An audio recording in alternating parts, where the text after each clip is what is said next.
আমার অষ্টসখী আমার নয়নে কাজল পরিয়ে দিয়েছে, তারই যতখানি তোমার নয়নের পরে আর ভয় পেও না।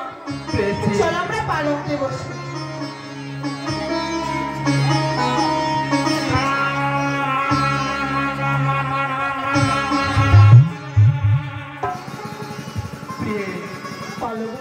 আমাদেরকে তো সারা নিচে যাচ্ছে হবে, তো তোমার কাছে কোনো যুক্তি রয়েছে যে নিচটা কি করে জায়গা যায়? স্বামী গো, যখন আমরা বাসন ঘরে আসি তোমার মাথা আমাদেরকে বলেছিল তোমার নয়নে যদি নিদ্রা আসে রয়েছে পাশা শাড়ি, পাশা শাড়ি ফেললে তোমার নয়নে আরে নিদ্রা আসবে না। তুমি সত্যি বলেছো, তাহলে চলো আমরা সেই পাশা শাড়ি খেলি।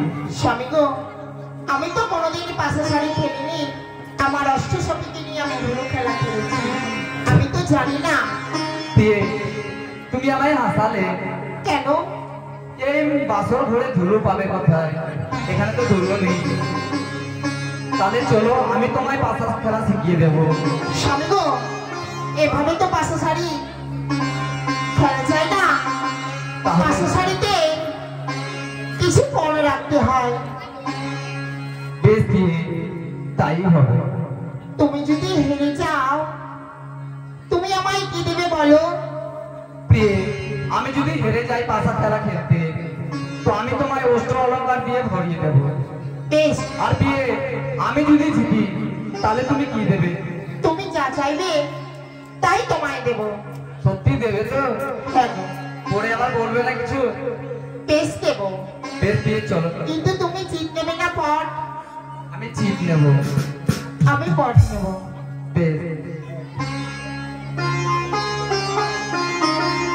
তাহলে গঙ্গিটি তুমি টেনে দাও। বেশ আমি গঙ্গি দিলাম। প্রথমে পাশা শাড়ি কে চালাবে বলো? প্রথমে তুমি চালাও। বেশ।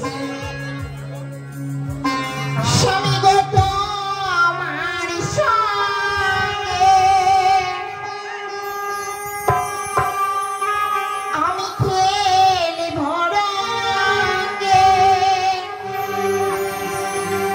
একলা পায়াছি হেটা,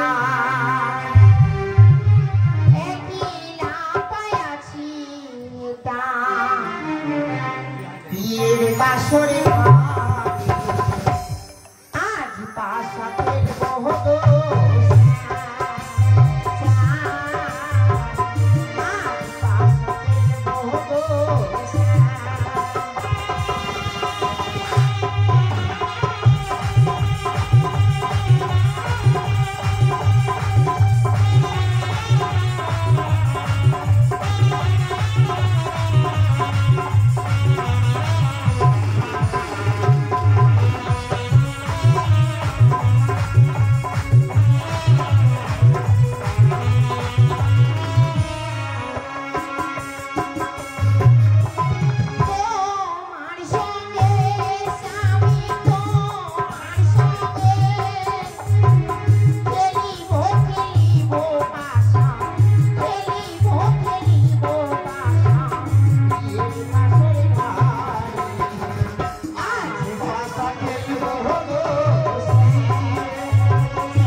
বিষয়।